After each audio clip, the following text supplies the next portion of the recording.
Okay, I got it. I got it. Like real subtle, like real quiet in the background. It just sounds beautiful when you do that. So that's a little 2/5 move then. That's bringing you back to the G minor. Right. Okay.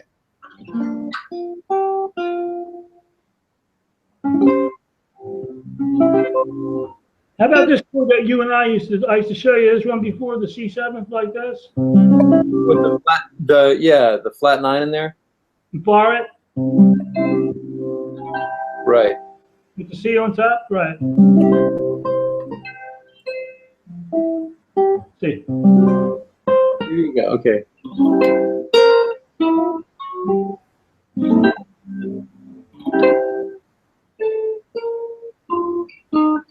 Yeah, I made a different fingering. Man, I'm rusty. That's it. All right. Let's see.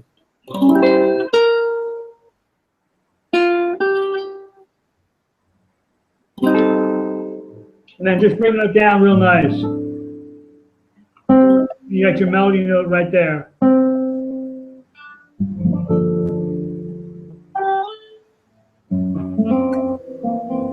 Or maybe for variety, you do this. Try this one, the one that you came Flat up. 9. Yeah. Okay. I like that one a lot too.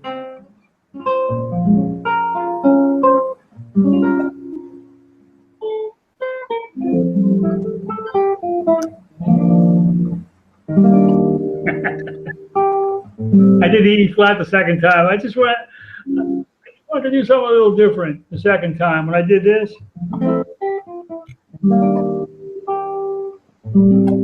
sorry.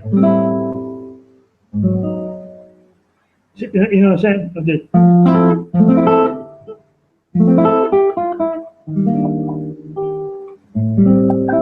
Except I'm not playing the right melody.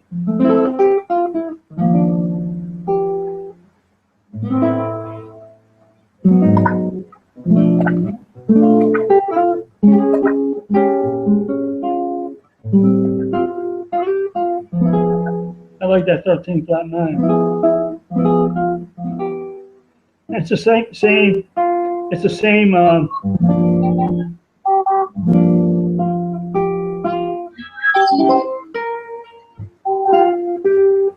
And then the bridge is set up. It's the same melody, right? But instead of this being an A minor 7 flat 5, it's an E minor 9 11.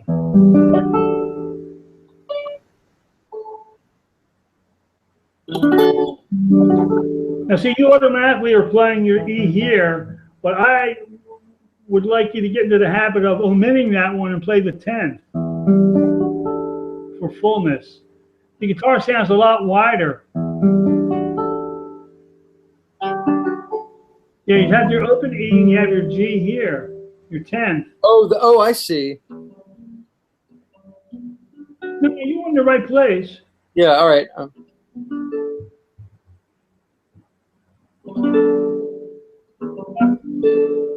Like this, it's like a G major add 9 with an E in the bass.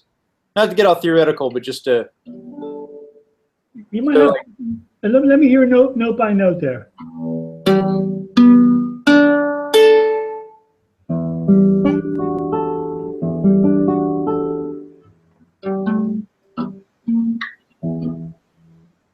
You're just fingering it different.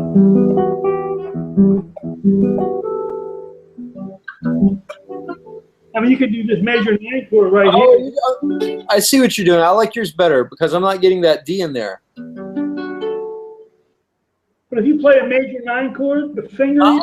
I'm doubling. What am I doing? I'm doing something. It doesn't. My voicing doesn't sound as interesting as yours. I know, but look at this one here. You know the major 9 voicing? Yeah. So you're doing like a G major 9 with E in the bass. Yeah, but it's an E minor 11. Right. Okay. Cool. I like that voicing a lot. That's really cool. Yeah. All right. So what I wasn't okay. I would. Well, you did works too, but I mean, it's just a matter of just finding different ways to. Yeah, so the melody you got, and then this is, I'm playing this for an A chord. You know, this kind of like this A chord with the raised root, like the Stella by Starlight chord.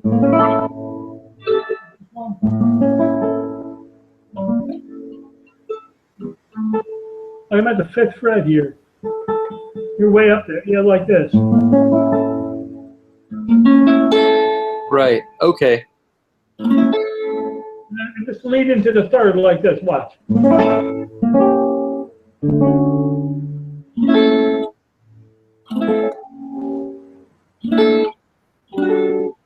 What's that? That second chord? 2nd chord is just playing like a B. It's an, well, technically it's an A flat 9, but it's got a G on top. So it's like, it looks like a B flat minor 9 over A B flat minor 6. I mean, over A.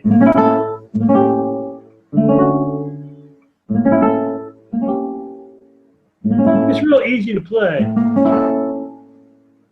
It's this one, right? Right. I've got that one.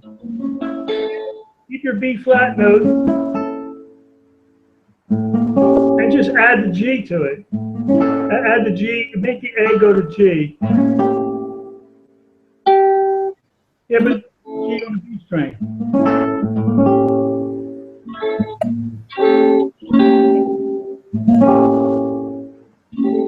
You should be on C sharp. I'm moving your finger.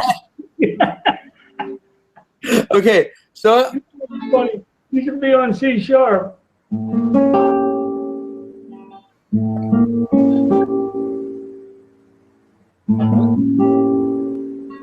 right. So it's like, this is a nice device to use for other things too.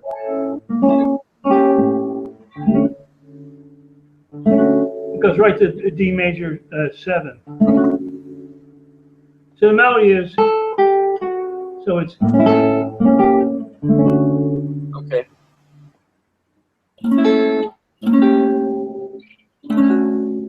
yeah, that's right. So the melody is, and it's a D chord, 1 chord to a 2 chord.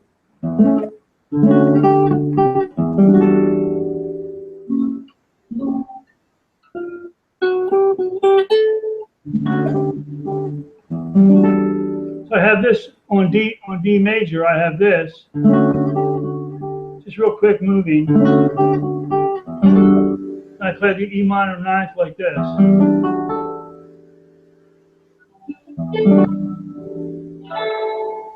Wait, sorry. Yeah, but without this, Without that, so I'm just. That's right. When you're hitting, so you're going, so it's like E, D, G, D, F sharp, A. There's no D. No D. You skip over and make it a 10th.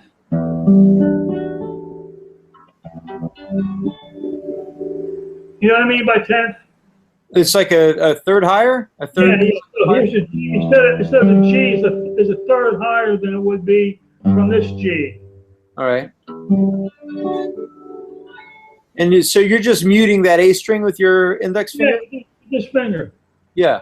This finger right here. This finger right here. This Right. yeah. Okay. So the melody is this we're looking for.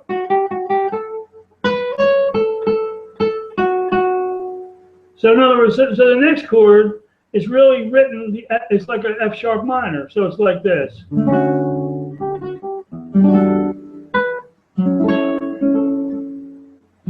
It's just like real simple. See what I mean? The F sharp minor, F sharp minor.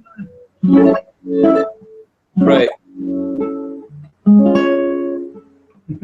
Oh, those okay. I just keep hearing shit. I'm sorry. That's cool. Yeah.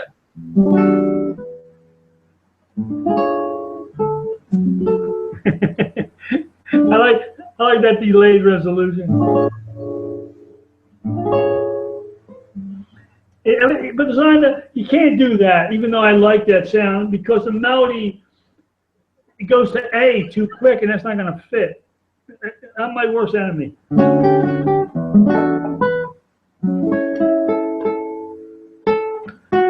Now here we want like a five of two. So we have a B7 chord. So we have F sharp minor,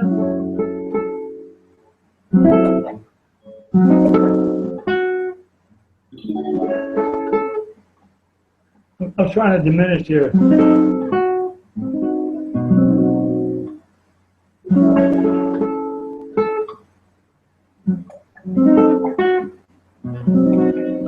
Like, I really like this voicing a lot. The one that's sort of like a bar chord with the raised root. Kind of like a flamenco chord.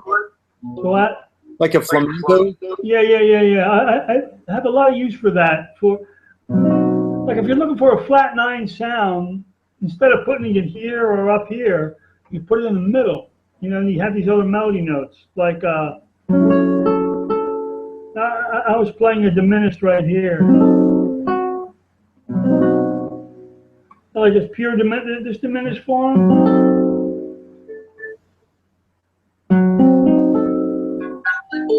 Yeah. So.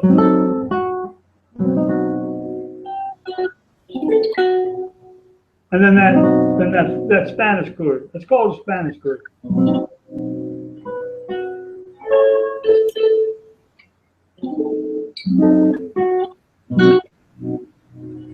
And then back to E minor 9, featuring the 9 this time. Because the melody's this. So we want, yeah, this is 2/5. It should be on G here.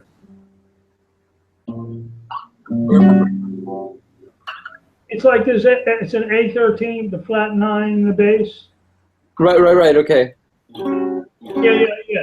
So Sure. that's it for the E minor. It's like. All right. I have to get a 9th in there. See that? Here's another crazy problem. Like I want the 9th in there and I want the 3rd in there. So how am I going to do that? Let's see. And you want the melody's on top. Let's see. I mean, I can do this, but I really want the 3rd. I need another hand. I need another finger. What is that? A D major. I want a D major 9. D major 9, but the 3rd's in the melody. The 5th in the melody's the 5th. 5th, okay. But I want a nice full major 9 chord. So if I do this, what? So like a I can't wrap my finger around it. let's see. Do it this yes.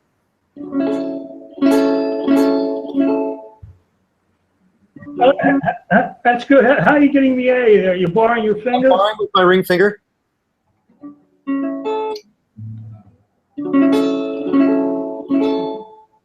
I can't do that. But if you can do it, great. It's kind of my fingers are a little bit double jointed. Yeah, that's great though for that because you can get the 9th and the 3rd. Yeah. It hurts like hell, but yeah, but it's worth it. Yeah, it is. Very beautiful. Because I really want the 9th in that chord. Now I would do this. And there's no 3rd in there, but the context is so strong. It's like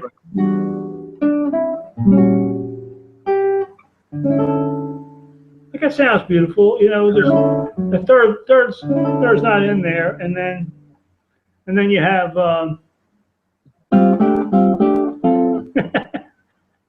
Or there's just like major triads or something? Major thirds? I was playing chords. Like parallel motion, okay. Right. I couldn't resist it.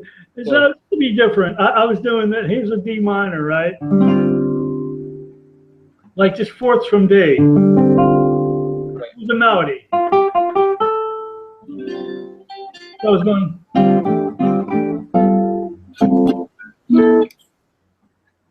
Right. Well, that's very modern. You know. Yeah. So it's like. So. And the high one is straight across, right?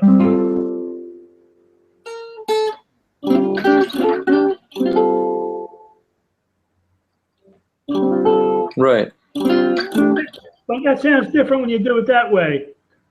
It sounds better when you go right up like this. The whole thing seems like it moves up. But you have the bass going like this.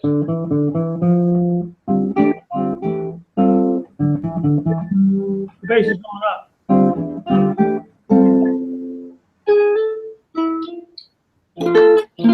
What's that last chord you're playing? Straight across. Oh. Right. So it's like.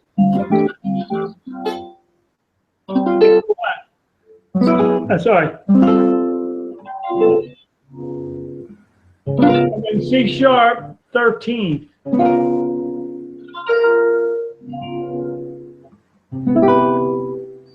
C major 7th. With the bass note. So like the C sharp 13th and then the C major 7th like this. So I got this part of my hand right here, the fat of my hand on the B. On the B? Or on the high B. Get your stock.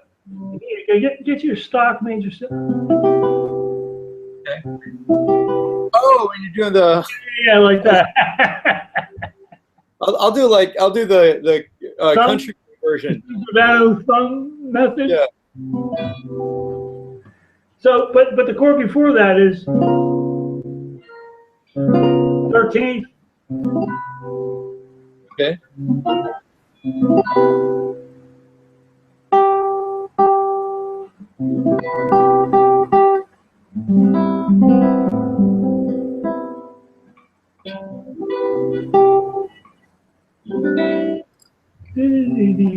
I like the A minor there, like.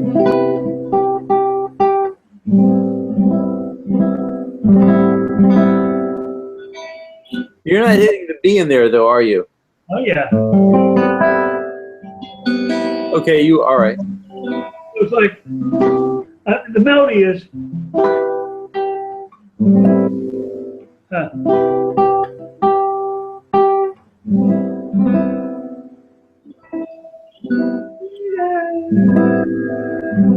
And then for variety, for E minor 9th over G, like this. It's like an F major 7th over G.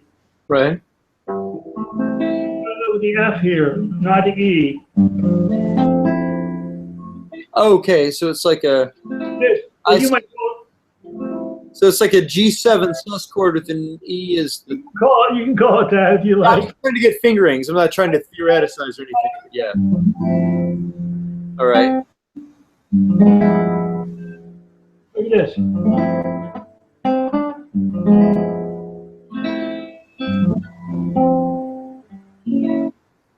So this is turning into, without the melody note, this is turning into, can you see my hand? Yeah, no, right there. Yeah. This is turning into a G13 flat 9. Now you need to feel that. You'll need to keep your third finger on G. Okay.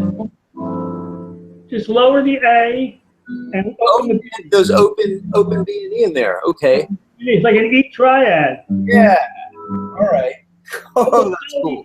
But Brent, but the melody here is this. Okay. Ah. Yeah. It's really beautiful.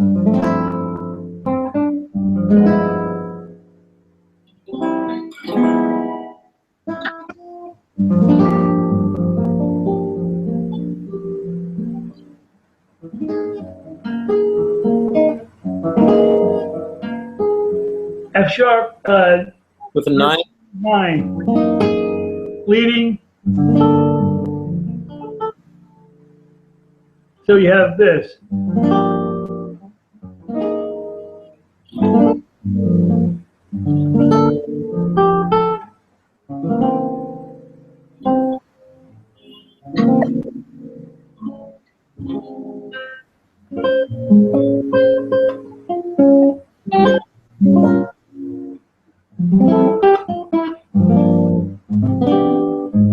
I like that.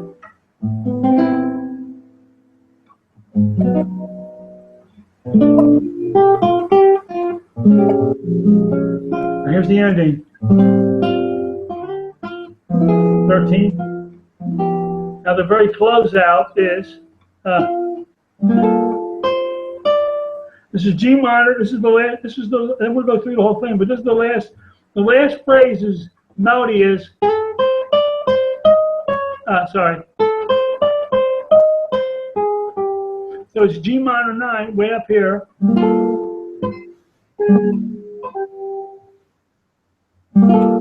Get this G minor 9 chord. So it's like this.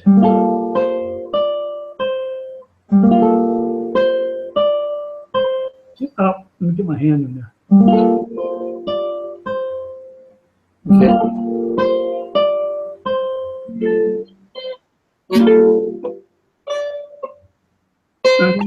And then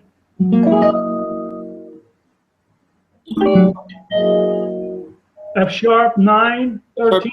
Okay. So you have to play this. God damn it.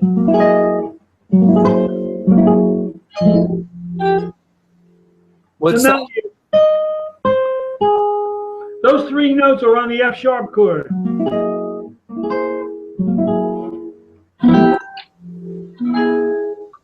All right. These 3 notes, the 13th, the flat 5, and the 9th. The 13th, flat 5, or sharp 11, whatever you want to call it, and the 9th are on F sharp.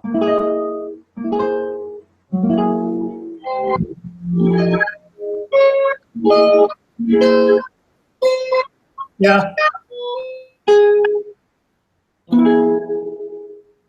Yep. F sharp 9 should be the one before the last. F sharp.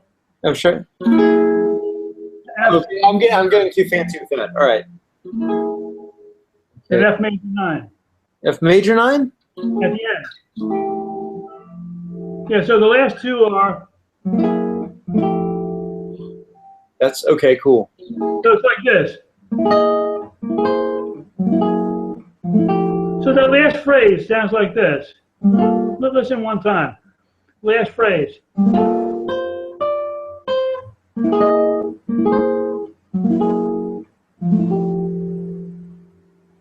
That's the last phrase in chord melody.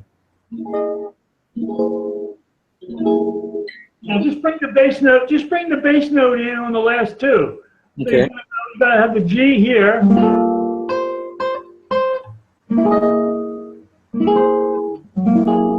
It sounds more effective to bring the bass note in on the last 2. You know, the bass string. What's the one before that F sharp 9? G minor 9. So the melody is, and then the F sharp 13th without the bass note, just 4 part, and then the flat 5. Okay, so, all right. And the bass note on the last 2. Okay. Yeah. So that's G minor 9. It's talking about the last phrase. A G minor 9. okay.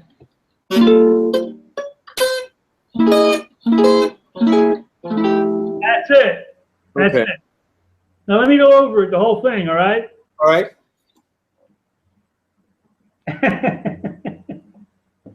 Pretty straightforward, but it's a lot of work. It's a lot of fun. It's a good workout too.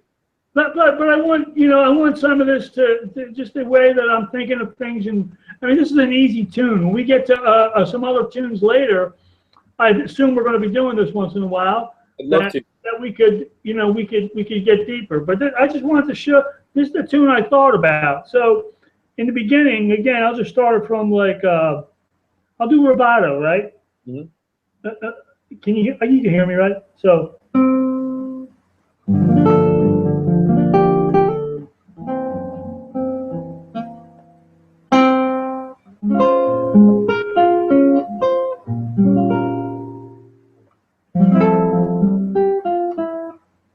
I messed up.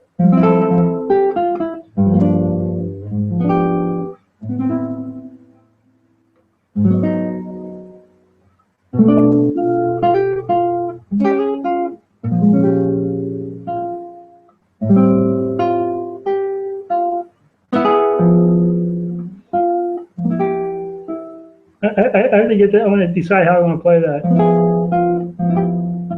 Let's see. Let me come back to the F. First ending. I forgot what we did here. What did we do here for the first ending?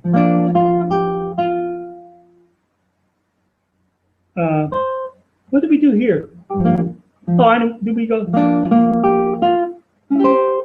Oh, we did this. I let you do it. That's why I can't remember it.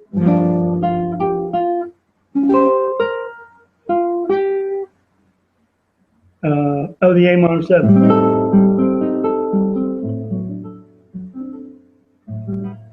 All right, I'm gonna start from the beginning again. Erase that. Here we go. Here we go. Chord melody.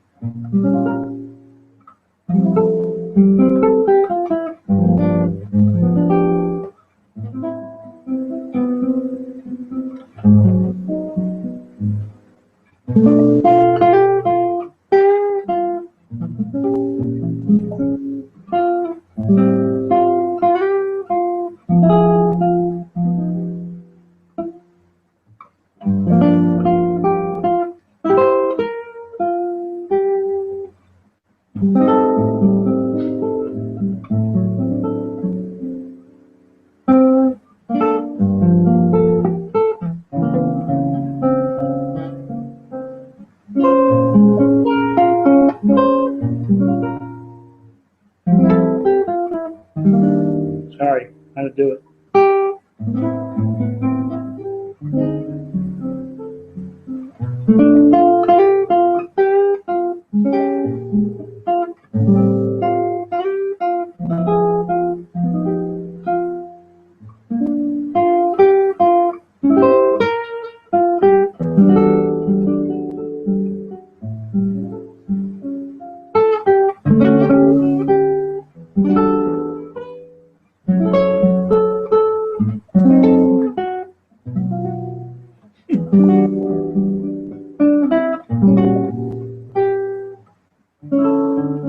It's my major 9.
That was awesome. Sorry, I got carried away. That was great, man. That was great. I went to just try something, after all this, these detailed, you know, play it or this way, and I need to loosen up. But I want to work on that kind of vibe with you too, even if it's like you were talking about improv with chord melody, right? I mean, first of all, it's a lot easier for me to play that way than it is to actually figure out specific voicings like a classical player, because then it's like I'm restricted to the ones that we decided on. It's a lot easier for me to relinquish the melody of the tune, keep the spirit of the tune and some of the melody, and then just mess around with my improv vocab, that is, I could do that all night and just keep going and playing all kinds of inventive things if I'm in the mood, for that. Unless I get totally fried on the tune. So the improv thing is working on that. It's not something that I would be direct with, but I would have have you do stuff and then just sort of maybe talk you through sections of it. Mm-hmm. Sections of it. You still want to sort of keep the spirit of the tune. It's not just tune's more than just a bunch of chords with a melody. The melody's important, even if the melody's not literally stated. It still has to be somewhere in there. It doesn't mean you have to literally play it. I mean, like.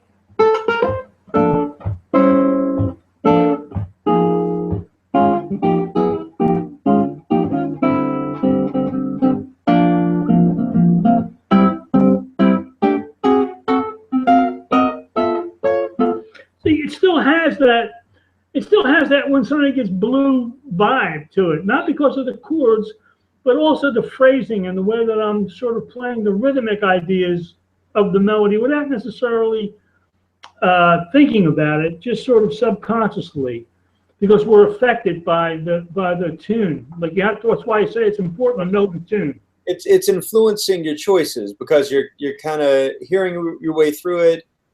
And you're not just using the chords as a vehicle to blow over. No, it's the tune is in there. I mean, whether I state the tune or whether I'm trying, like I don't have a thought that says I better get some melody in. I don't even have to do that. It's automatic that tune is passing through my head, and it's going to come out.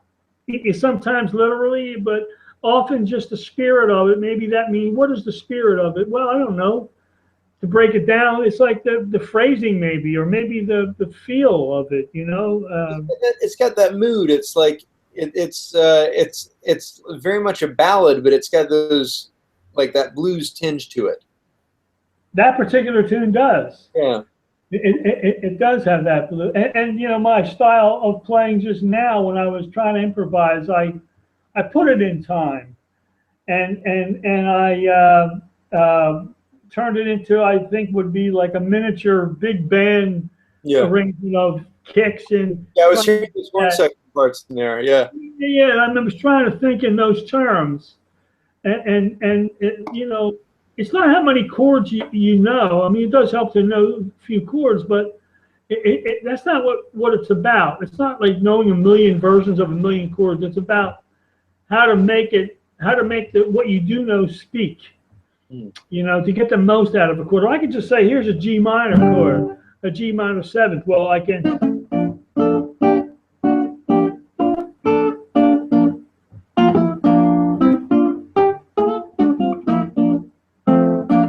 I mean, you could bounce that around and move it around and try to find melodies in there, and especially when it's going to go somewhere to another part, that's even more ideas that you could, because you're going to somewhere, in this case it was going to a C chord, then to that beautiful B flat minor chord, that's the character of the tune. That's what makes it so beautiful, is that when I learned this tune when I was a kid, I would get goosebumps every time that B flat minor, that minor 4 chord, the minor ninth of the minor 4 chord. Just at the time that I heard that when I was a kid, when I was young, it was like oh man, it just blew me away. I just love that relationship so much, you know, and I still do, you know, but even though I've been there a million times, but that's like, to me, that makes the tune. That makes the tune. And the bridge is pretty. Some tunes you can live without the bridge. They're not that interesting. This tune is a little interesting on the bridge because of the key change. The relationship of D major from F major is an interesting modulation, and he does it in a, like, the melody that gets played before that, the lead into that is beautiful. And then when it goes to, you know, then it goes to D minor to C major, and then C major somehow returns you back to the original key, you know, and you don't get jolted. Your modulation should be as such where it's not a jolt. It's a beautiful experience, you know, where you do that. And I always like the arranging. This is the tune that I really didn't pick on to arrange. This is one of those tunes that you don't want to do too much with because it's already so, I don't know, it is what it is. It's like almost trying to arrange a blues, you know, and you wouldn't like mess with that too much. You still got to keep with that, the integrity of what that is. And that's how I feel about some of these tunes, you know, like that one. I don't want to mess with it too go out too crazy with it. But some tunes I really have messed with a lot, and got, you know, really interesting reharms, but still keep the tune going.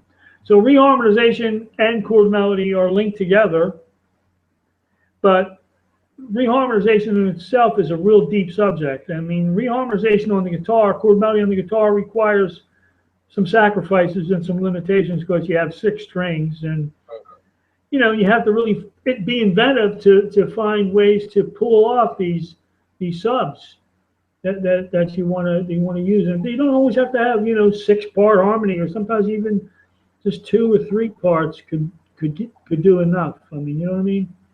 You don't have to necessarily exemplify every chord to the fullest. Questions? So what's a song that you've messed with? Something like Green Dolphin Street, or? I mess with all of them. Green Dolphin Street, I have arrangements on, reharms on that one. Yeah. Almost every tune that I've played a lot, I have arrangements. I mean, even Stella, like, I think like you diverge pretty strongly on Stella. Then, like, well, my favorites to fool with, you know. I mean, almost every standard that I play, yeah. I do little things with that really bring it to my own, without ruining the tune, without like making it like I should have written my own tune. I'm very, I mean, even something simple like Blue Bossa, a simple tune like that, I've done some things with that seem to make the tune just enhance. It's the way I like to play, and it doesn't change the tune. It doesn't change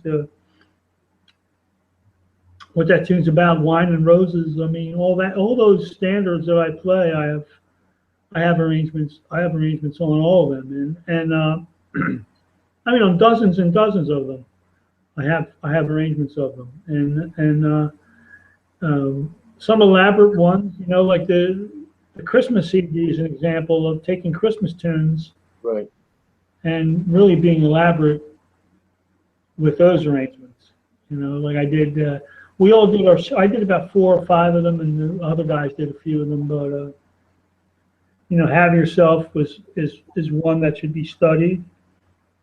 That's an interesting one. That would be good for like a Take 6 vocal group to use the harmonies I use in that one too. You have that CD, right? Don't you? Yeah.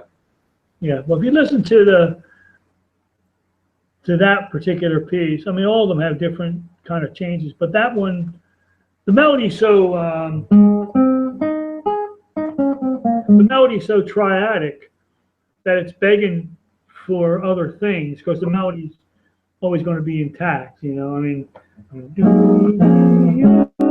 I have like all these things moving down and whatever, but it's still the tune because the melody's so majory. You know, and triadic. You know, some tunes. It seems like the simpler the melody, the more you can mess with things. You know, it depends on the right. Because when you start So if you have like a complex melody and you start doing all kind of reharms, you might accidentally make it sound normal. Well, that's a challenge. Yeah. That's a challenge. Yeah, I mean, I've always had an interest in arranging of tunes and reharms, and I mean, I didn't take it to like actually writing out parts for a big band or whatever, but it's no different than that kind of thinking that those arrangers do. It's the same kind of thinking. It's like how you can mess with things and still how things can still work and still sound like the tune. All the tunes, all these tunes that I do. There's some of them are elaborate, but some of them just have one or two things in them that really make it unusual in there. Which I like. I like to do. It just gives it another. It gives it something special. Puts my own signature on the music. That I like, and that's that's a subject that I like to do with students. But in order for me to actually work with that, they have to do stuff. They have to do it, and then I have to sort of listen to it and talk about it with them. Not to judge it so much, but just to see if they're getting it, if they're getting that concept of being able to change something and yet still keep it recognizable, and that the composer of the tune would still like it. Right. You know. So still keeping that spirit, not just being weird for the sake of being weird, not adding something in because you're supposed to theoretically, but doing it because you're familiar enough with a tune to where you're feeling something different. You're hearing something. You're actually hearing a concept in your head without necessarily pinning it down yet, but you're just hearing. It starts with me. It starts with an imagination of not even clear about what exactly it is, but I'm hearing I'm hearing something I want to do with it that's intriguing me, and I have to find it. And it's always not that obvious, you know. I mean, tunes like Invitation. I've done things with that tune. I did an arrangement of that Horace Silvertune piece that keeps changing keys, but you don't even notice it because it has a little tag on it. I mean, there's just different ways of doing arrangements. I mean, Bill Evans has an arrangement of Wine and Roses that goes from F to A flat, and he keeps going back and forth to those two keys. And once you play it that way, I can't go back to the original. I like it so much, you know, and what he did with that. And almost every tune I play, I reharmonize. I mean, some of Chick's complex tunes or Wayne Shorter's tunes, I even took Fall and I reharmonized that in a real beautiful way that I know he would like, you know. But some of the other tunes, like some of Chick's tunes, they don't need anything. Not the tunes need it, but I already like the way that bag is, and I like that type of music and the way he writes. So in a lot of the stuff that he writes, so I never had a desire. I don't just try to do things for the sake of it. I have to have a desire to do it. Right. So if you're playing in a group, and let's say you're playing with a bassist who is sensitive enough, and is familiar enough with you. Are you going to sit down and like work through changes, or can you just kind of have faith that the person knows the tune and they can kind of hear the way through it? Well, it depends on the degree of things that I might do. I mean, I don't want to, you know, give somebody like agita by like playing something that's off the mark, but even though it could work, but they didn't expect it, so they're going to sound like a fool when they play the wrong note. And then if they have great ears, they might enjoy it later. And if it's a situation where it's just relaxed over here, you know, once or twice in a tune they could enjoy it, but on a gig it could be a frustrating experience for them. So I kind of, in that situation in a bass guitar duo, I kind of wait for their solo to start incorporating some things that's not going to interfere with how they hear it, but it's going to give them another perspective. Mm. You know, like maybe a more modal approach to what they're used to hearing, and it might stretch them to play some notes that they wouldn't normally use, and then they like it. in that way because they're playing just lines. They don't have a responsibility, you know. But I mean, real reharm should be talked about. But then there's the other kind of reharm that you can do on a fly, a little bit, that you just pushes the envelope a little bit, but it's not going to mess somebody up. Right. You know, if you're taking a solo over a tune that you're familiar with, and I give you some different chords, but as long as you don't panic, your notes are still going to fit, but maybe in a different way. And maybe there'll be another note that you might be urged to play that wouldn't fit normally, but you hear it. That's cool to do things that way. You know, but for me to all of a sudden give you a new territory that you're not ready for would be rude, you know, and make you uncomfortable and not bring out the best in you. Whereas the other one could bring out the best in you and take you out of your own ruts of what you're tired of doing and give you another way to improvise. So say if you're playing some relatively vanilla notes, you know, maybe play some chords that rub against You're kind of cutting out there. Could you say that again? So if someone's not exactly inspired in their note choices and they're playing some kind of boring stuff, because I guess maybe they're just playing over boring, you know, like play some chords a little more interesting. So if they're playing like lower structure triads a lot and pentatonic stuff, add some more interesting chords and do some spontaneous subs so that their choices are no longer those like obvious notes.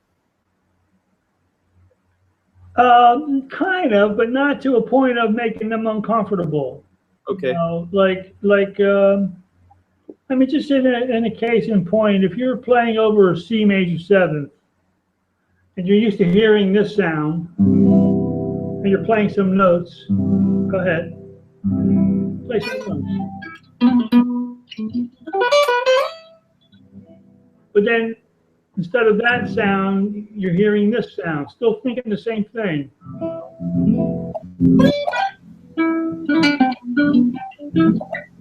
That's a different chord, but your notes still fit. Right. Sound.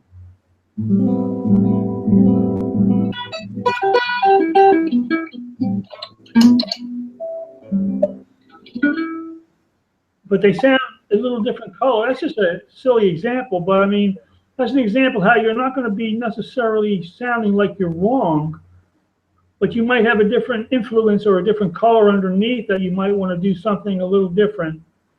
And if in the context of a tune, when that chord's moving to another chord, and another chord like that is moving to another chord that is not exactly what you're expecting, but something that's still going to work, it could create some excitement for the improviser, as long as you can be relaxed and not panic and not, you know, I mean, some of the guys that are set in their ways used to get mad if they didn't hear the exact chord that they're expecting, you know, and that's a shame because I think they get locked into playing the same thing, hearing the same thing, instead of knowing that they could still be in the ballpark. Right. Still, like, the idea is to keep the creativity going and add freshness each time we play. You know, you can say, make the analogy of syncopation the same way, or playing another time, going to another time, metric modulation.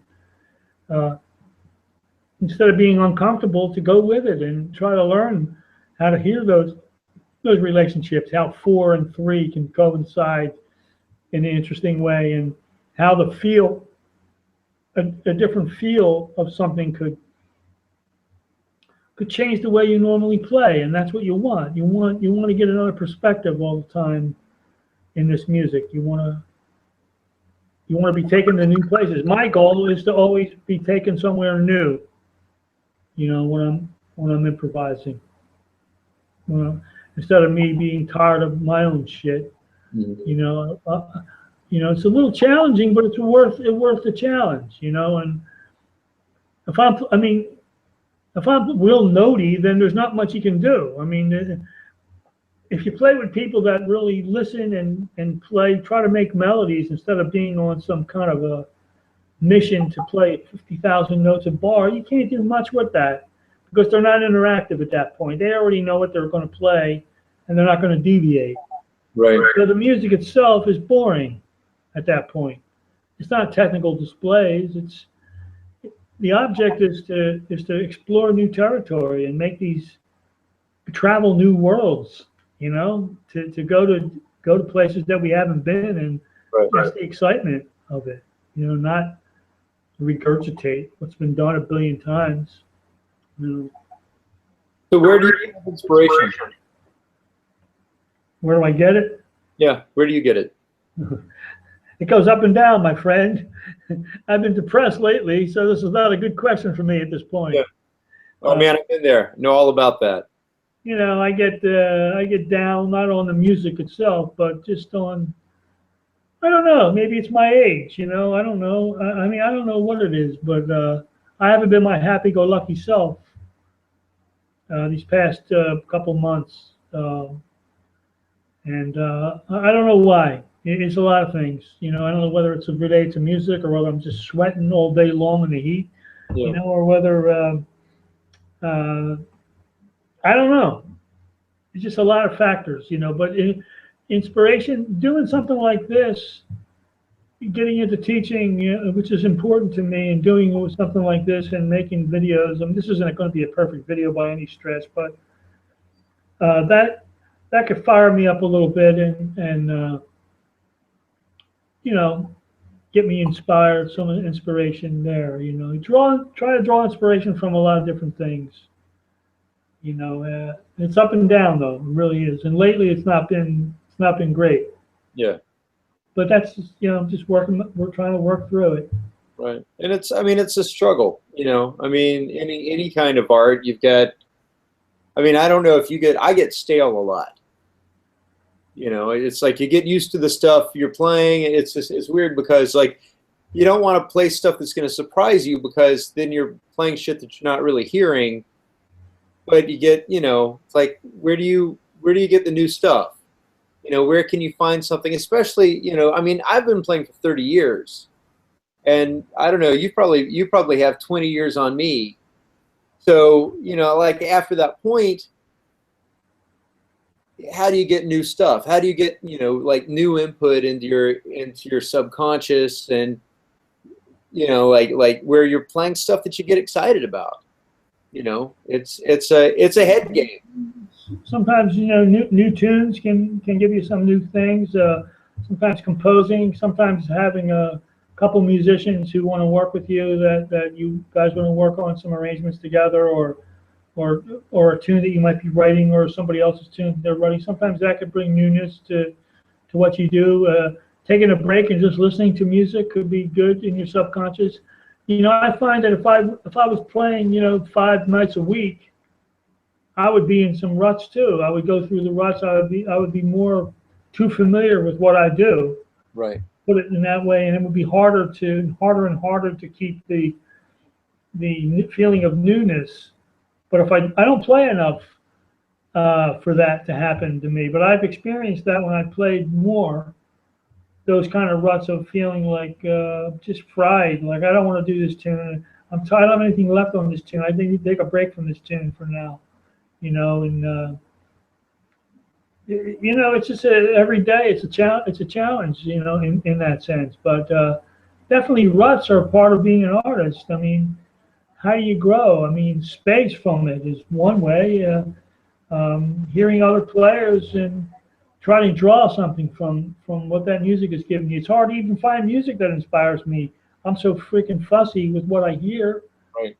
You know, I mean, me and Suano, I think our best situation that we both play in, and he's playing all the time, is symbiosis. I think that's where we have the most creativity, the most inspiration, fun, is playing space fucking music.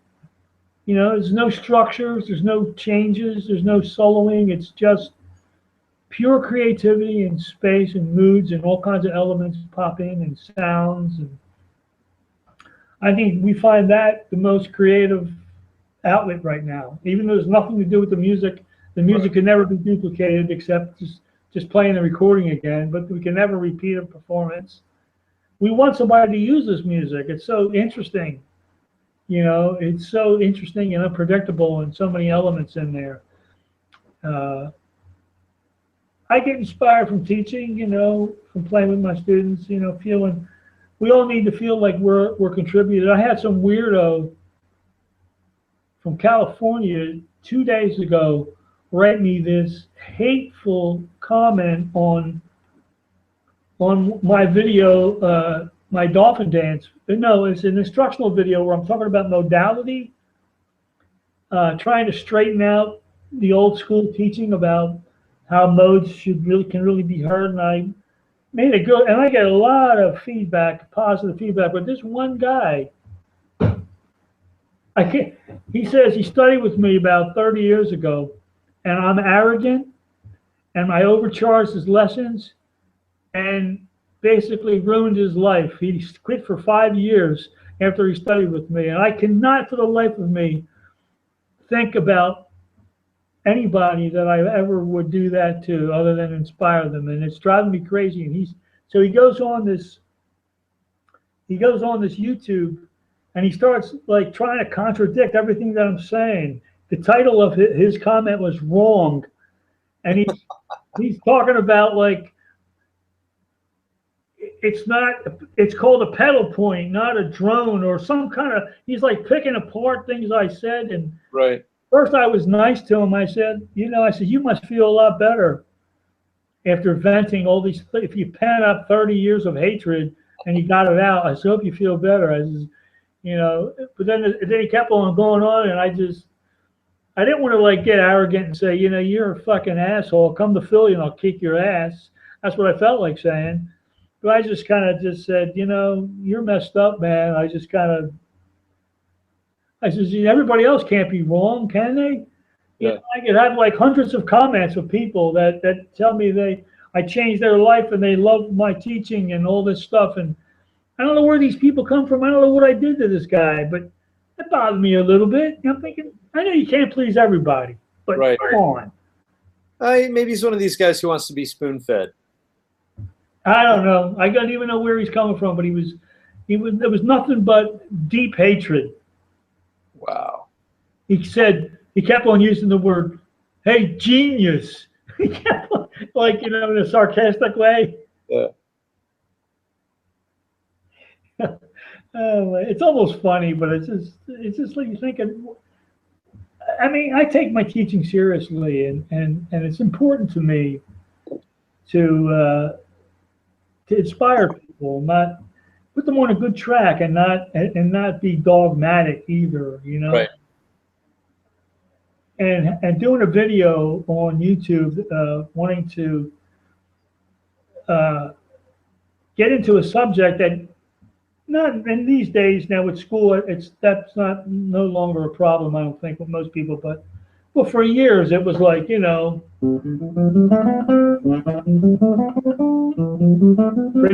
here's my Phrygian mode.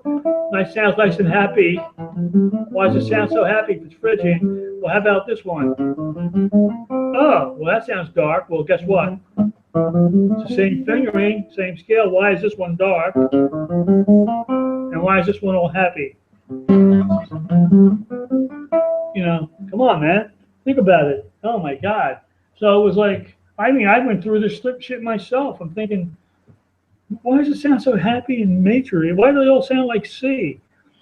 Because you're in the tonality of C, Play all the modes from C if you want to hear what they sound like. I mean, that's basically, in a nutshell, what the video was about. I mean, what could be argued about that? I mean, it's just a simple way of looking at things. You want to hear Phrygian? Get in the tonality of whatever you're going to, play an E chord, and then play E Phrygian, and maybe you'll have a shot at what the note sounds like. It'll sound like a minor second instead of fa. Well, that just seems like common sense.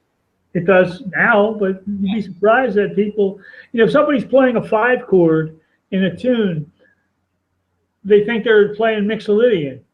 It's right. not Mixolydian, it's a fucking 5 chord. If it's Mixolydian, it's got to be a 1 chord, you idiot. I mean, it's like, right. don't get me started. It's like, come on, man. Well, guitar players especially, because they, there's these, 5 fingerings for the major scale, but, they're not thinking in terms of the major chord, the different fingerings for the major chord. They're trying to memorize the scale as a separate thing, and they don't think of it in terms of, the underlying harmony. It's all scales. They're all single notes. And I think that's why guitar players have such a hard fucking time playing over changes, because they're thinking all these scales and single notes, and they're not seeing like what the function of the note and the scale is. Yeah. And that's why they're so fucking diatonic all the time too. They're not thinking about, like all the cool little chromatic things that you can play that don't work theoretically. But then on the other hand, they'll play a fucking sharp 9 over anything. And it doesn't bother them at all. I guess because it's mainstream. They're acclimated to hearing it. Yeah. But yeah, I mean, so I don't even think about scales anymore. I think of everything as like a big arpeggio.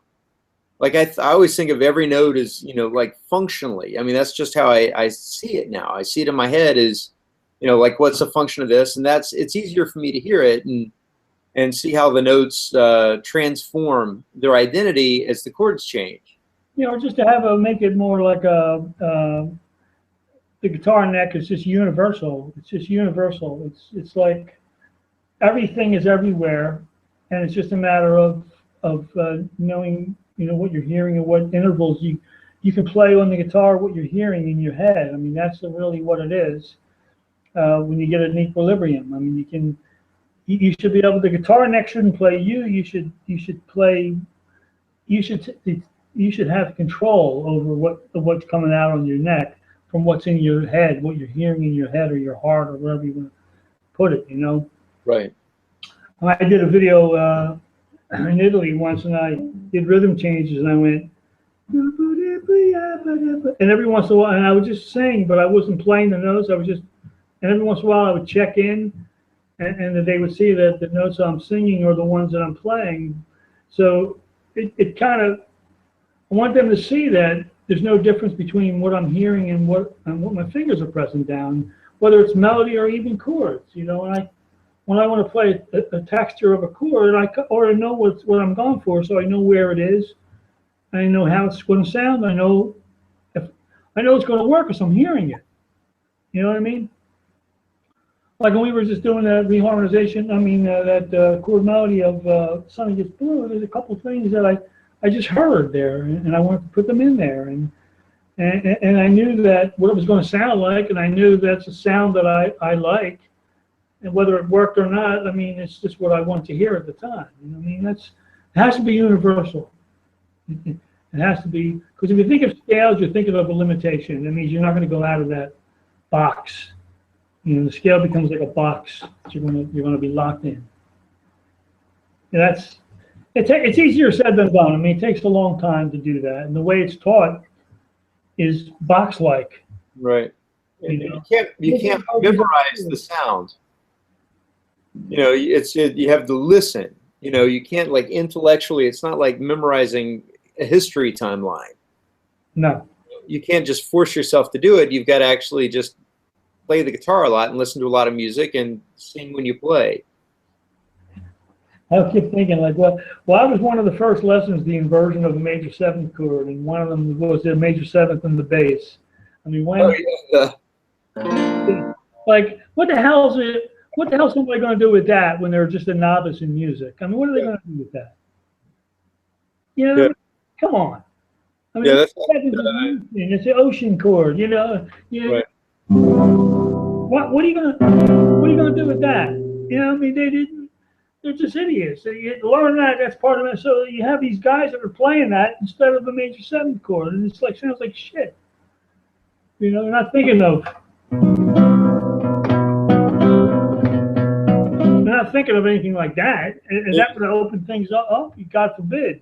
They're thinking of it as theory and not as a texture. Crazy. Anyway, listen, it's 11:30. I'm gonna head out now. Cool, man. Well, hey, I appreciate it, man. It's been good for me. Good. I hope you got something out of it. Absolutely. Are you going to be able to see the video? I think it's going to ask you if you want to post it on YouTube. If I do, I'll post it as a private channel to you because it's not perfect enough for me to actually put out there. I mean, Right. it's just for us. It'll be cool. So I'll make it into a private video if you want to see it again. Yeah, absolutely. It'll be easier for me to kind of get a feel for your reharmonization and Okay. for that. I'll do that. I'll do that tomorrow. Right. And hey, what was the other tune? Laura. Laura. Okay, cool. It's a pretty song too. It has a few different key changes. Cool. All right. I haven't played it in a million years, but we can try on that one next. Sounds great. All right. All right, buddy. I'll talk to you. Thank you so much. All You're right. welcome. Have a good evening. All right.